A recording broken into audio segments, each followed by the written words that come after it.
What's up everyone, welcome back to the channel. My name's Jan Marshall and I'm a web developer. One of the biggest things I struggle with daily is authentication. Authentication is very crucial, nevertheless it's quite hard to implement. There are so many things you have to look at and maybe also implement, like for example multi-factor auth, role-based access control, password auth, you have to hash your passwords, you have to make everything secure, and in general it's not very easy and it's very time consuming. So what is the solution to make it easy, fast and very secure? Well, you use an external service. So what I want to do with you today is implement Kinde-Auth, which is an authentication service in a brand new Next.js 15 project. We will look at a lot of concepts. I have created a list right here with everything which we'll cover. So we will first of all look at Kinde, then we'll make the whole authentication flow work, so sign in, register, logout. After that, we will customize Kinde. We will change, for example, the background color, we will change the button color, the layout, everything like that to make it unique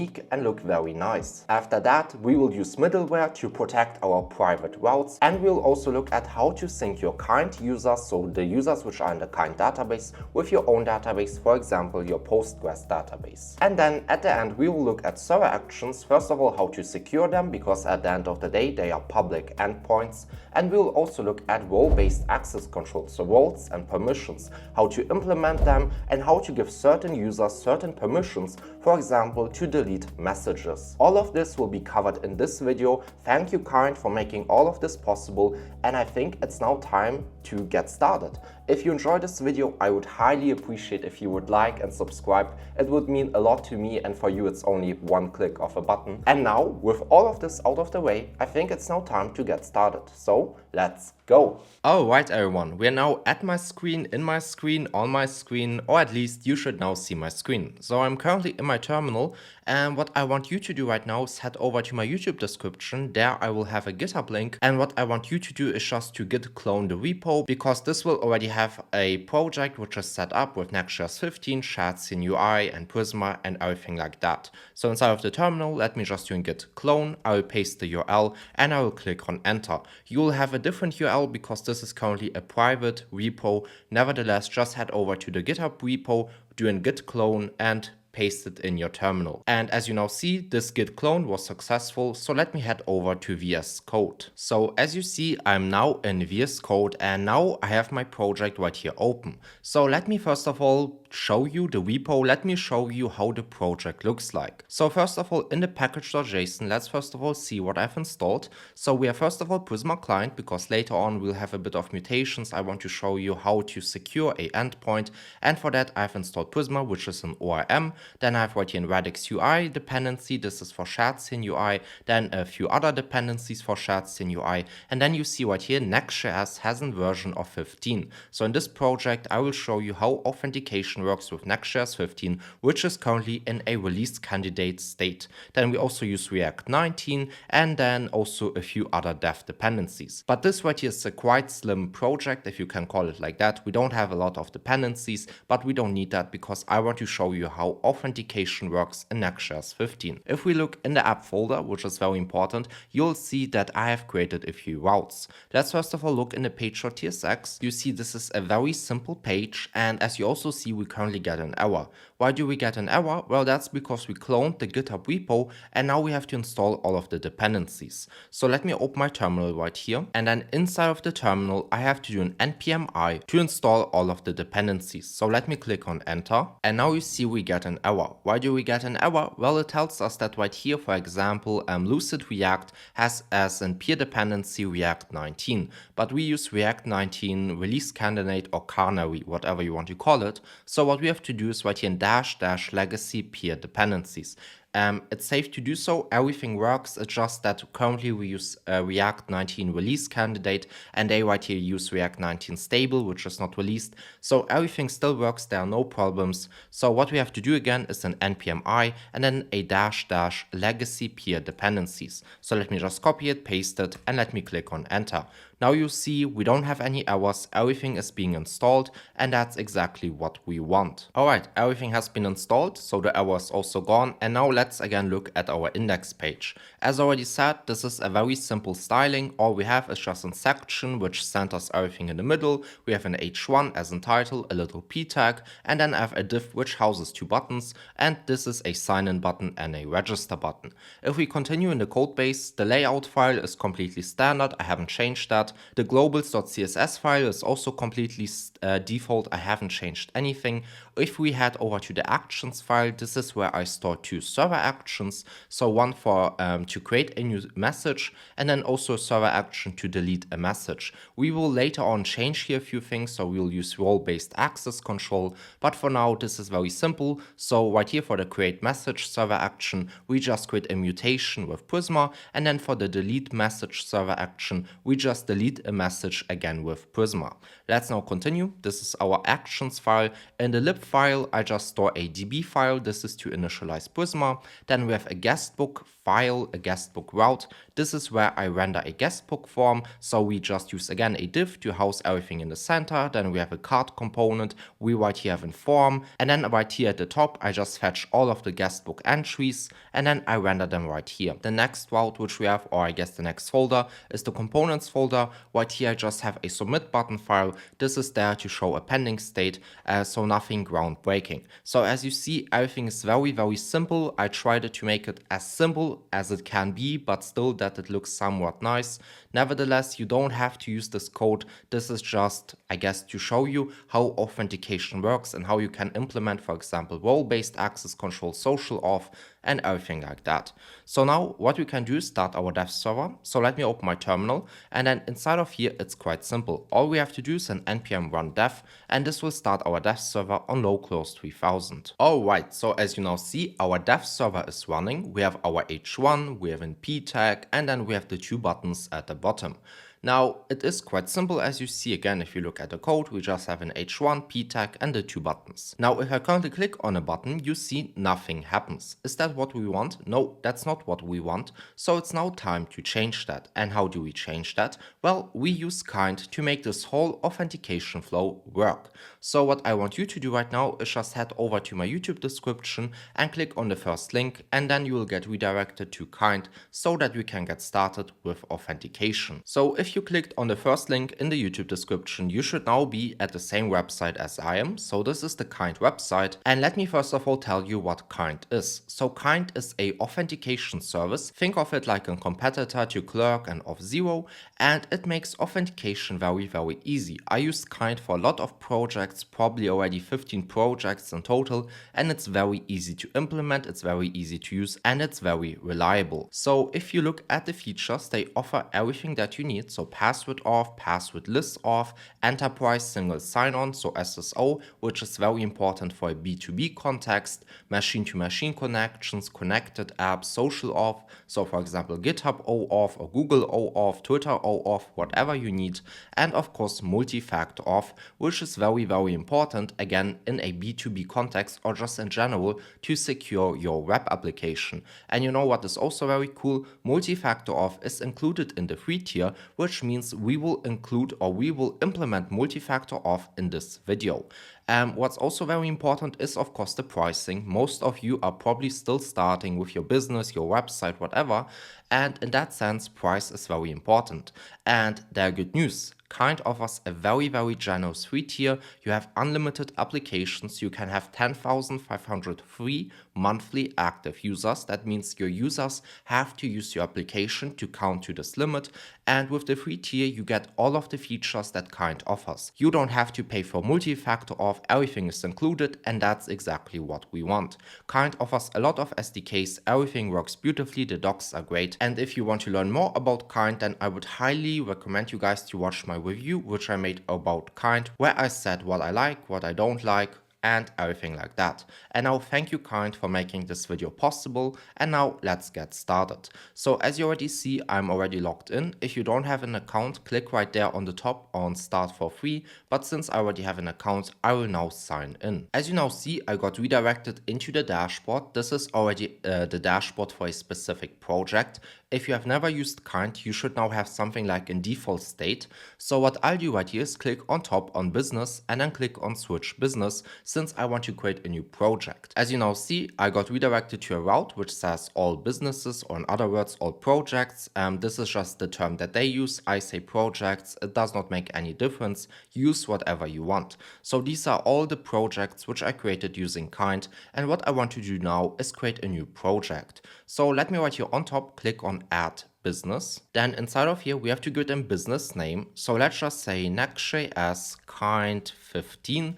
Then for the Kind domain, this looks good. For the number of employees, this is fine. And for the region, I'll choose the US. Let me now click on Save. And as you now see at the bottom, business successfully added. As you now see right here, we have this project. So let me just click on that so that we can get started. As you now see, instead of getting redirected to a dashboard or something like that, we got redirected to the onboarding page. So the first question that Kind asks us is if we want to implement Kind in a existing project or if we want to start from scratch.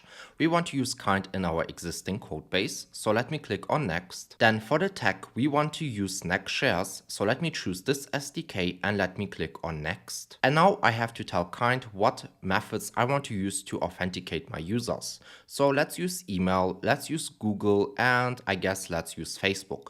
Now they have a lot of other options. As you see, you can select whatever you want, but I think this is fine. Let me now click on Next. And now as you see, we are almost there, and what I'll do right now is click on no thanks. I will explore at my own pace. And as you see, we have 0 users, we have 0 active users, and that's because we haven't implemented Kind in our project. Nevertheless, we will do it right now. So what I want to do right now is go on top and click right here on the docs page. This will now redirect us to the documentation so that we can implement Kind with our project. So the first thing we have to do is select our SDK, and since we use Next.js, let me right here select the Next.js SDK. And as you now see right here, we now have a quick start guide, and what we have to do now is install Kind, or in other words, we have to install the SDK in our project. So I use npm, so let me copy this, then let me go to my project, to VS Code. Let's open the terminal, let me stop my dev server, and let me paste this installation command. Now we will get an error right here. That's because Kind currently does not officially support Next.js 15. Nevertheless, I tested out everything and everything worked fine. So we can again just use our hack or this trick, which is -- legacy peer dependencies. So let me again paste that, and then at the end, let's again do a -- and let's say legacy peer dependencies. And while you wait for your installation, don't forget to drink a bit of water. It's very important.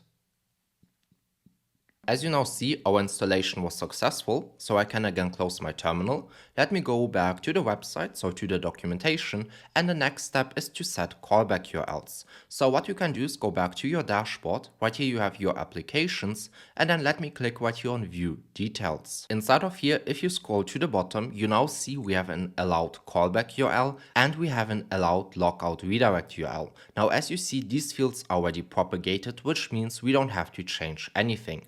This also means that I can now continue to the next step, which is to configure environment variables.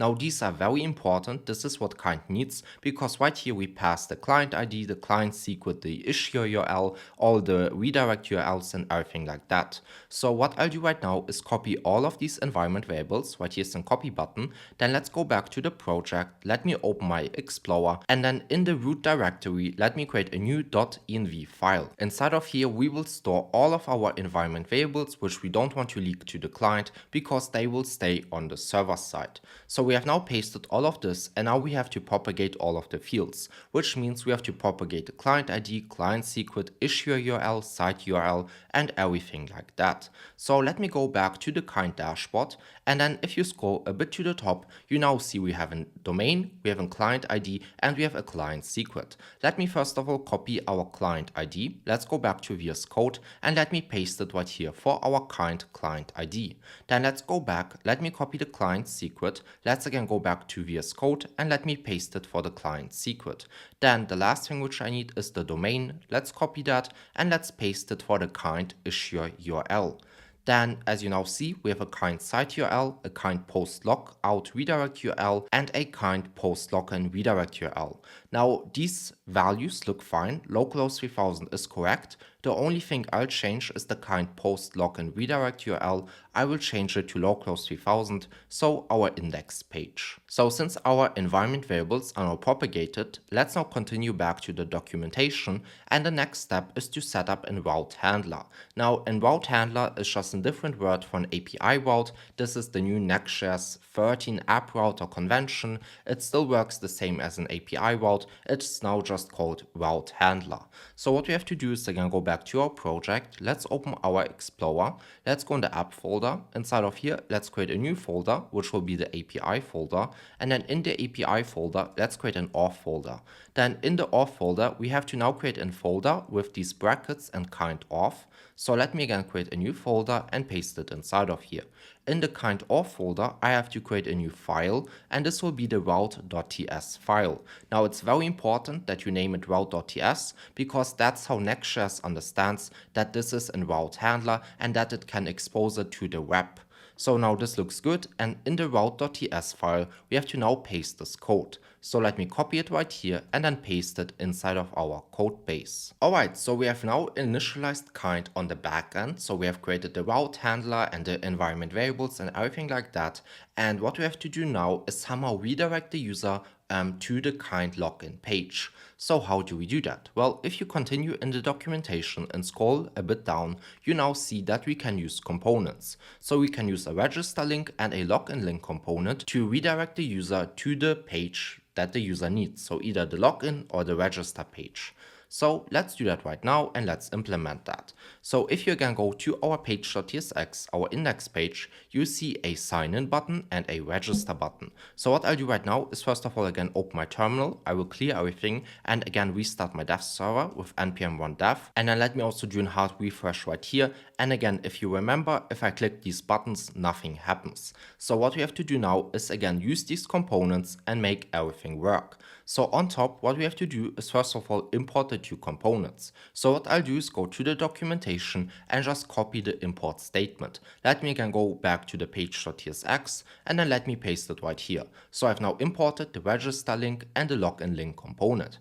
Now we have these two buttons and we have to now somehow use the component and our button together to make this whole flow work. So what we can do is right here for the sign in button, I will copy it right now, don't delete it, just copy it, and then let me get my login link component which I just imported. Let me open that, and then inside of the login link I can now paste my sign in button.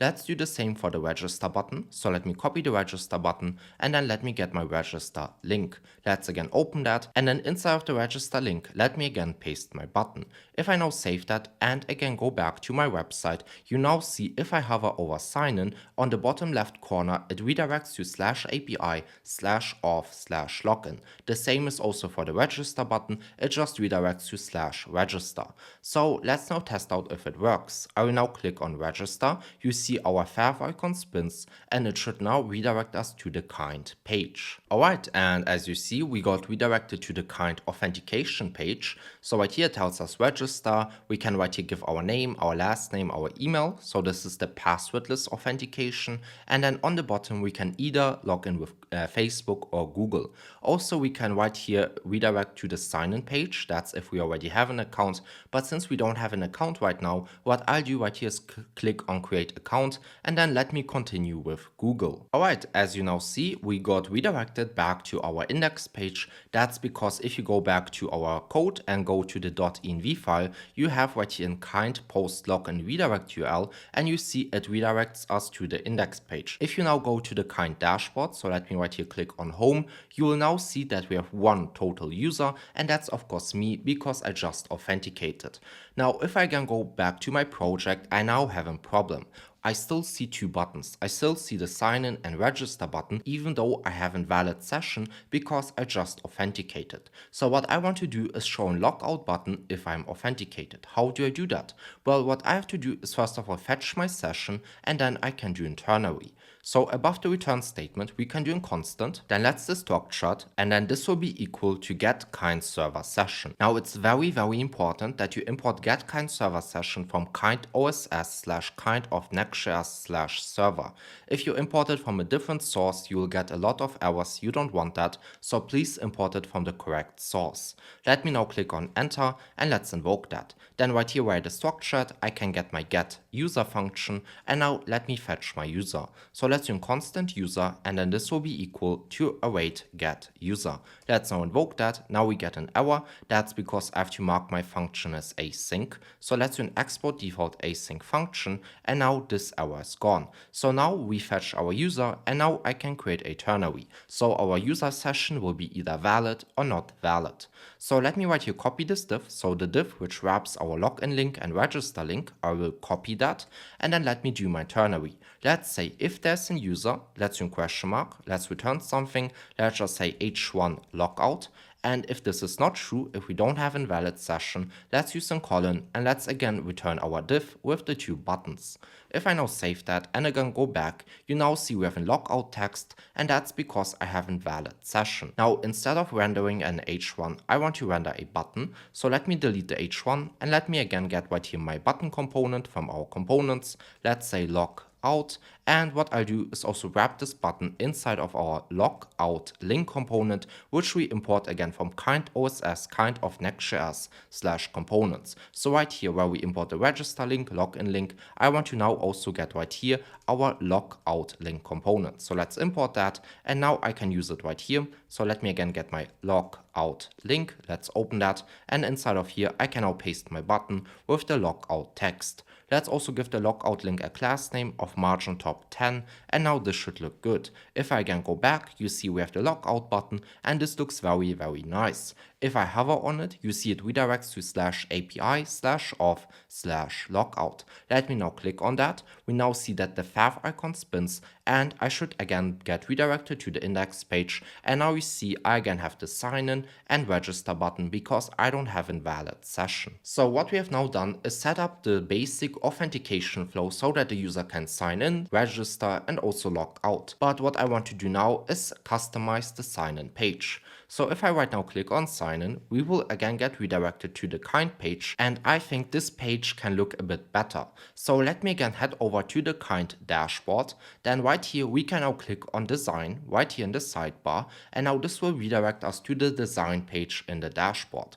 Now the first thing we can do right here is customize our global brand. So this is the default link, and the first thing we can do right here is upload a logo. Now for now I will skip that, but if you want to, you can do it right now. And what I want to do is first of all customize our theme. So currently we have a light theme. Even though the user maybe has a dark preference, we will still show the light theme. I don't really like that, so let me right here choose user preference. Then let's continue. This all looks good for the background color. Then for the button color, maybe let's change it to violet. So right here let's maybe I guess let's take this color right here. Then I can just copy right here this hashtag.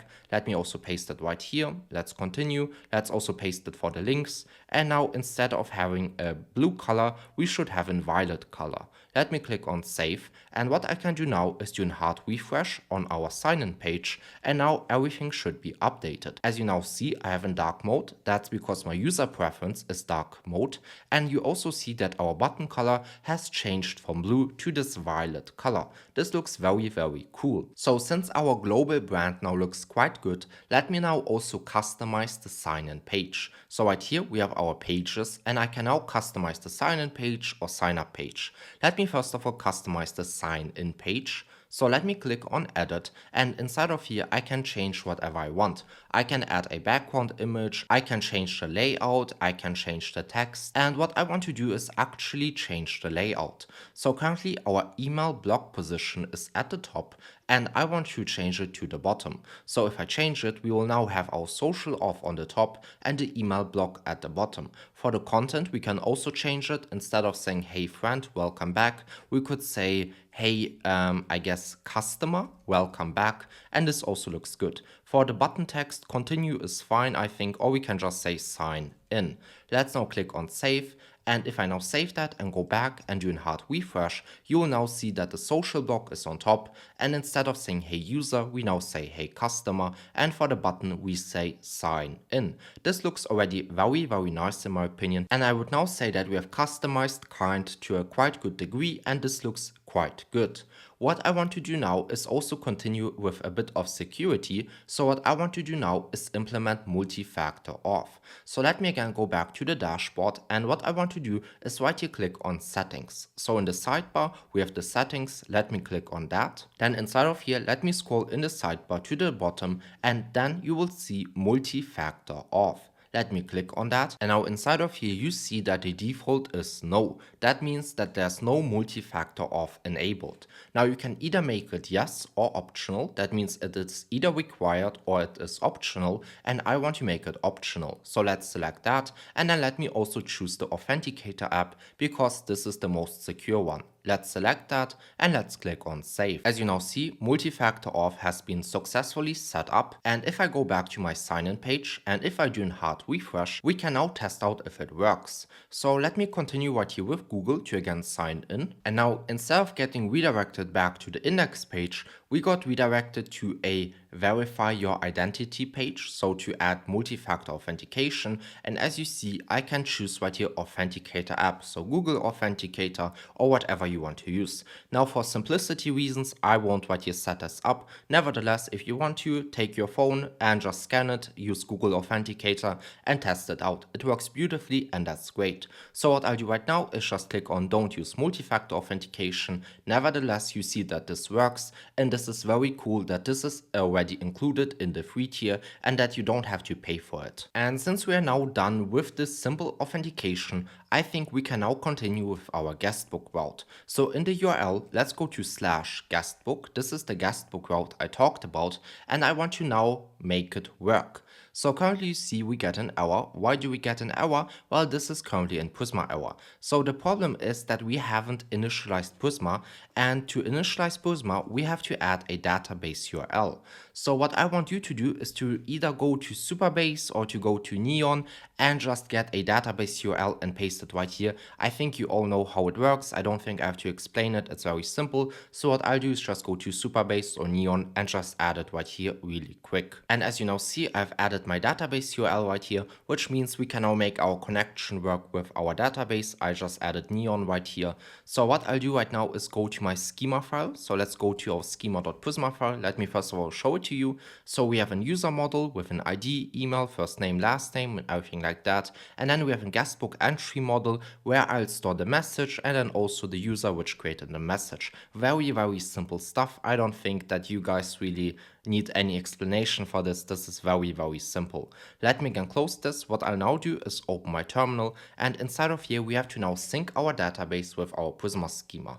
So let me right here do an npx prisma db push to sync our database with our Prisma schema. As you now see, our database is in sync with our Prisma schema, which means I can clear everything, and let's do an npm run dev. As you now see, we now see the guestbook route right here. It fully works. We don't get any errors, and that's very, very cool. Now, one thing which you'll see is if I go back to my homepage, so to localhost 3000, you will see that I'm currently signed in. So let me first of all log out, and what I want to do is again try to reach my guestbook route. So let me go right here to /guestbook, so /guestbook, and if I click on enter, and as you see, I can still reach this route even though I'm not authenticated, and this is not quite what I want. I want to make this route only accessible to authenticated users. So how can we change that? Well, it's quite simple. We can use middleware to protect the routes which should be private. And to make that work, it's very simple. We have to again go to our root directory, so outside of the app directory, and then inside of the root directory, let's create a new file and let's name it middleware.ts. Now, if you don't know what middleware is, well, very simply said, middleware allows you to run your code before a request is completed.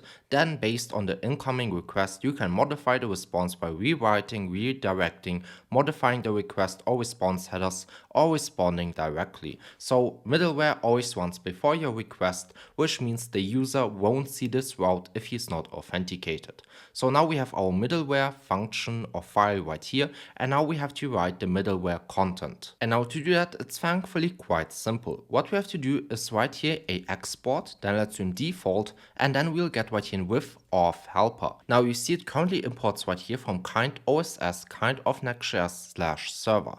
This is the incorrect path. This should be imported from kind-OSS / kind of Next.js / middleware. So instead of saying /server, you will have to change it to /middleware. Then let me now invoke that. Let's open that. And inside of here, I can now add a few properties. The first property which I want to add is the login page. And then right here, this will be equal to /API /auth/login. That means if the user is not authenticated, we will redirect the user to this URL right here, and this URL, so this API route, will redirect the user to the hosted page provided by Kind. Another property which I can add right here is the isReturnToCurrentPage. This is in Boolean, and I can set this to true. If I set this to true, what this means is that we will redirect the user back to the page that the user tried to reach. So if the user tried to reach the guestbook route, but he is not authenticated, he will first of all get redirected to the login page, and after the user logs in, he will again get redirected back to the guestbook route because this is the page the user tried to reach. So this now looks good, and what we have to do now is write like a matcher. So I have to tell the middleware what routes we want to protect. So let me write here do an export constant, let's call it config, and then this will be equal to an object. Inside of here, I will now get a matcher, and this matcher will be equal to an array with all the values or all the routes which I want to protect. So the route I want to protect right here is the /guestbook route. So let's add this right here. If I now save that and again go back, and let me just go right here to our website. Let's go to localhost 3000. This will all load because the localhost 3000 URL is not protected.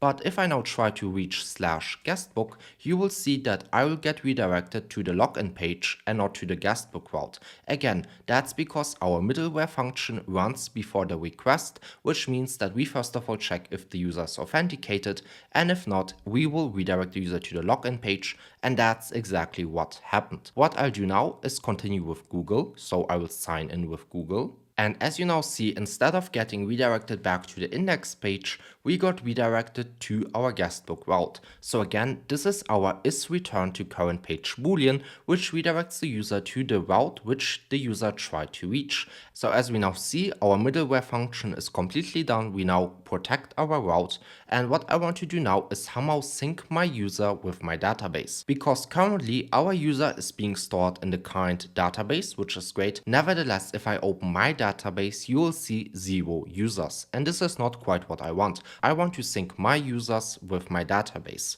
So what we'll do is create a new API route. So let me open my Explorer. Let's go in the app folder. Let's go in the API folder. Then in the API folder, let's open the auth folder. And then inside of here, I will create a new folder, which will be the creation folder. Inside of the creation folder, let's create a route.ts. And now this route, or I guess this API route handler, whatever you want to call it, will be there to sync our users with our database. So now let's get started right here. What we have to first of all do is an export async function. Now this will be in get request. So let's do an uppercase get, let's invoke that, and then let's open that. Inside of here, what I want to first of all do is get my user.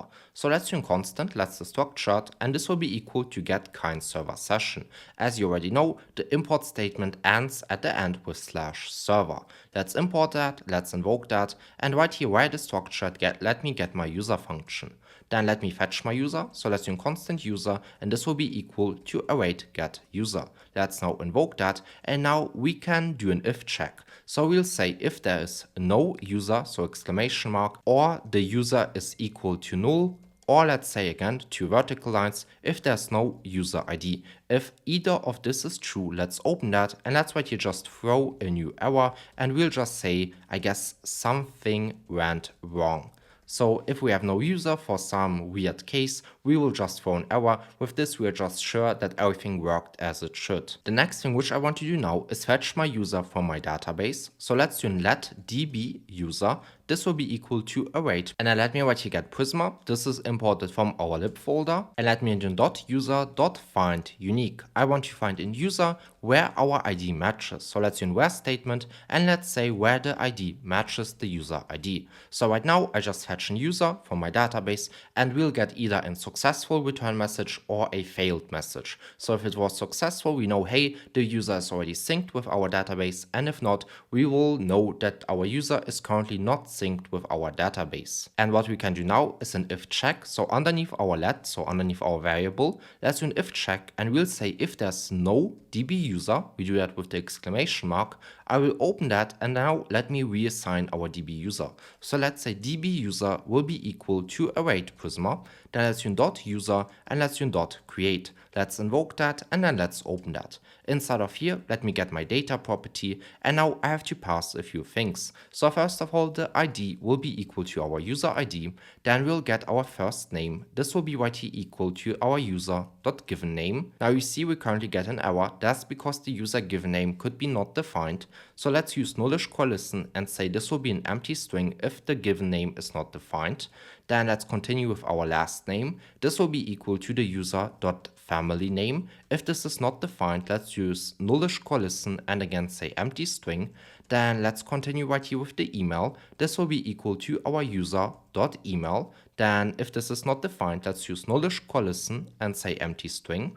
Then let's right here continue with our profile image. This right here will be equal to our user.picture. And if this is again not defined, let's use nullish collision and an empty string.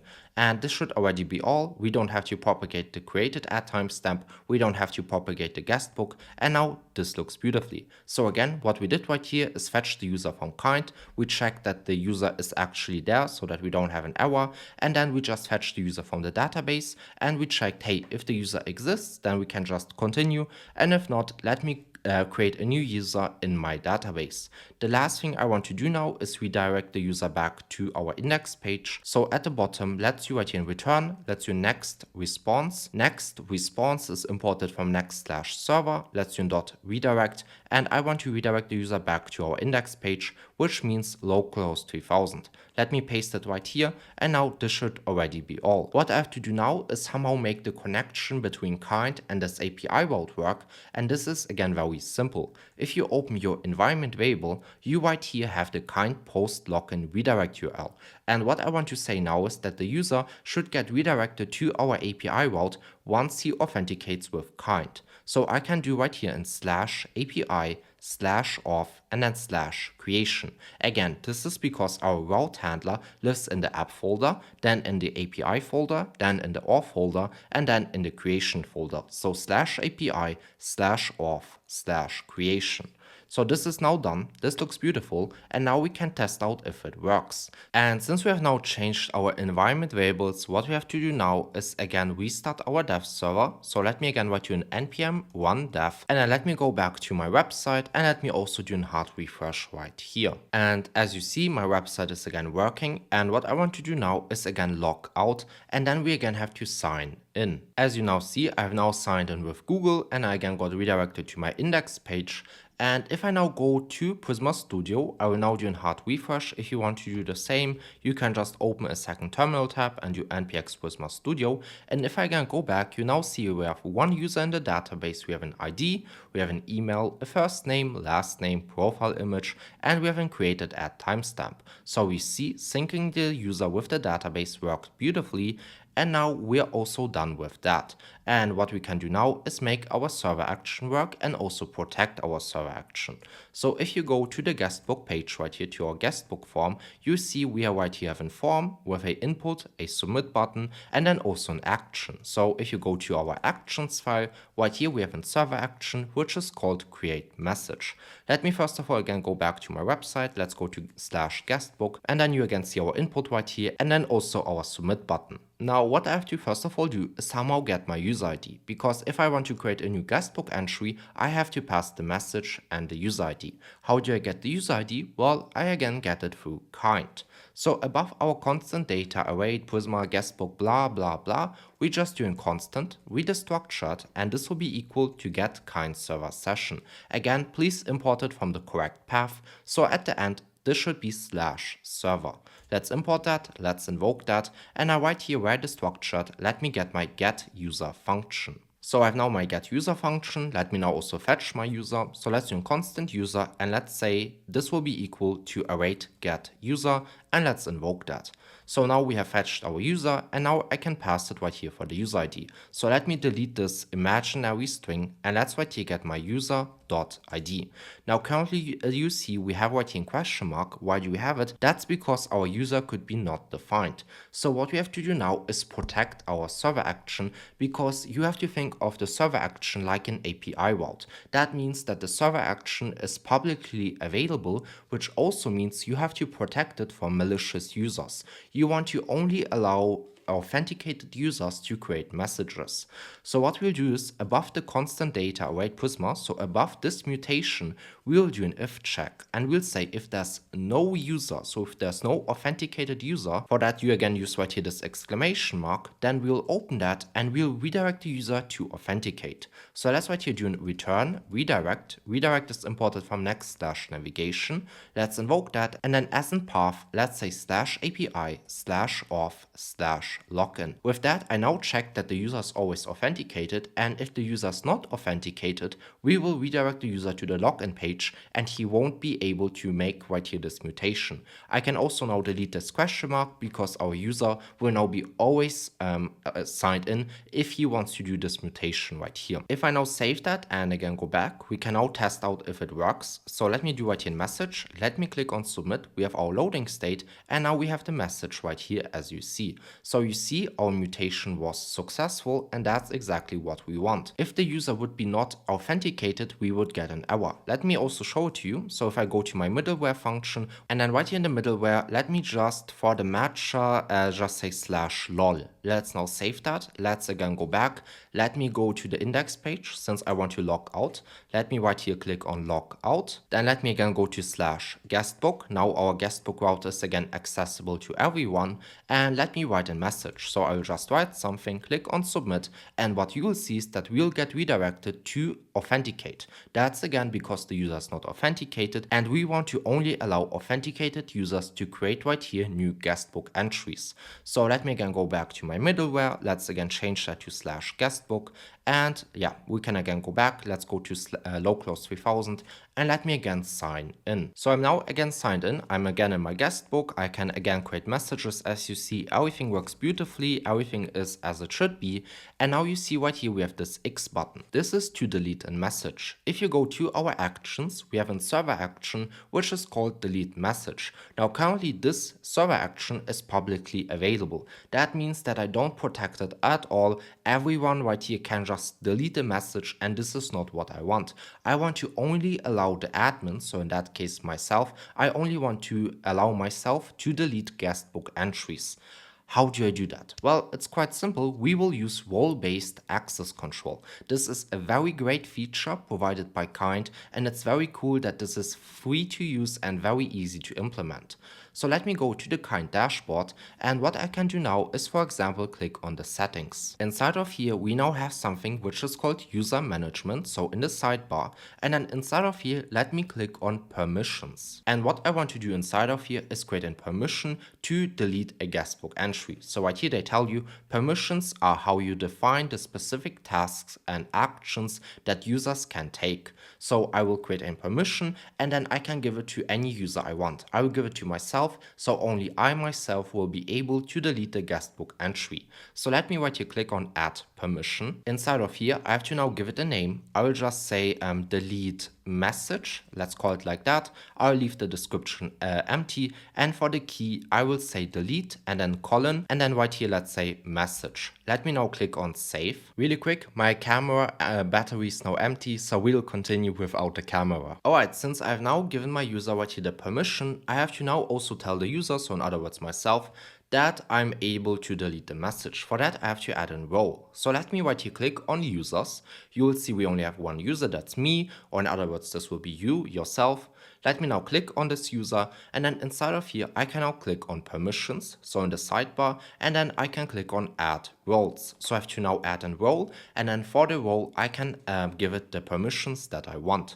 So for the name, let's say admin. For the key, let's say lowercase admin. And then let me right here for the permissions say delete message. So this user, only I myself, will be able to delete messages. Let me now click right here on save. And as you now see, we have one role, which is the admin role. And since we have now created the role, I can now make it available for myself, if I can call it like that, or I can toggle it for myself. So let me click on users, then inside of the users, let me click myself, then let me right here click on roles, and inside of here, let me now make it active. So let me toggle right here the admin, and let's say save. Then let's go to permissions, and then inside of the permissions, you right here see that the permission delete message is for the role of the admin, and I'm an admin, so that means that I have now this permission.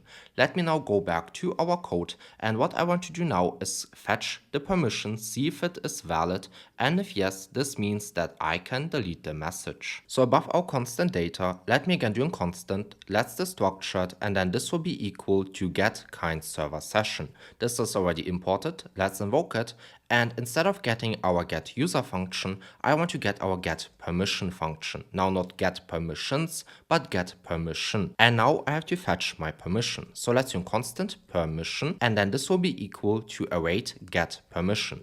If I invoke it, you now see we get an error, and that's because as an argument, I have to pass the name of the permission. So I want to check for this permission. Let me copy this key, and let's paste it inside of here. So what I do right here now is fetch right here this permission, delete message, and I can now get two answers. Either this will be valid, so either I will have this permission, or this permission will be not valid, which means I will not have this permission.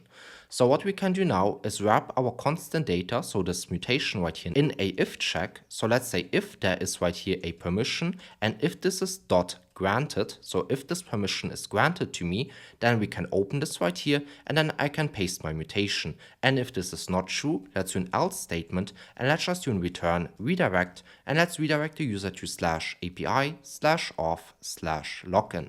Let's now again save that. Let me go back to our page. Let me do a hard refresh. And now in theory, this should work. So if I right here click on the X icon, this should now be deleted. Now, as you see, this does not update automatically. That's because I have to add right here a revalidate path. So let me do revalidate path, and let's revalidate our /guestbook route. Let's again save that. Let me again do a hard refresh right here, and let me delete this message. Does it work? Is it deleted? Yes. Can I delete this one right here? Yup. Can I add a message? Yes, this also works. Alright everyone, we have now looked at everything. You now know how to set up Kind, how to make registering work, how to log in, how to log out. We customized Kind. We did a middleware function which runs before the request. We synced our user to the database. We protected our server action. We did roles and permissions, which is very cool and quite underused because it's such a powerful feature. And yeah, you now know how powerful authentication in Next.js 15 works. As you see, everything is very easy to implement, everything is very fast, and that's exactly what you want. And now, I hope you enjoyed this video. I hope I will see you on the next video. I hope you liked, I hope you subscribed. Maybe you should consider becoming a channel member to get access to more videos. And now, I hope I can see you on the next video. So, enjoy your day and bye. And did you enjoy this video? Please don't forget to like and subscribe. Bye!